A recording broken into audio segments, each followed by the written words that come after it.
నుంచి ఆమె ఆహ్వానాన్ని అందుకొని నేను నా మిత్రుడు ఐఆర్ఎస్ అధికారి జిఎస్టి కమిషనర్ అన్నటువంటి జల్ది విద్యాధరరావు గారు మీ మిత్రుడు కూడా రావడం జరిగింది. ఎందుకంటే ఇంతకు ముందే మాట్లాడినటువంటి ఒక వక్త అన్నారు, కుసుమ ధర్మన్న గారు పుట్టినటువంటి గడ్డ పైన హర్ష కుమార్ గారు పుట్టారు. ఆ రోజు కుసుమ ధర్మన్న గారు అంబేద్కర్ యొక్క రాజ్యాంగంలోని దళిత హక్కులను మరి ఆయన అమలుపరచడానికి, కావ్య రూపంలో పొందుపరచడానికి, ఉద్యమ రూపంలో పొందుపరచడానికి ఆయన ఎంతో ప్రయత్నం చేశారు కుసుమ ధర్మన్న గారు.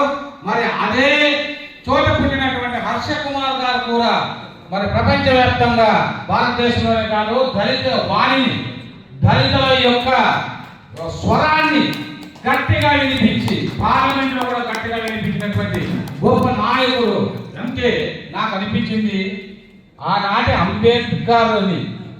మీరు బాగా గమనించండి, కుసుమ ధర్మన్న 2 మాటలు మాట్లాడుతాను.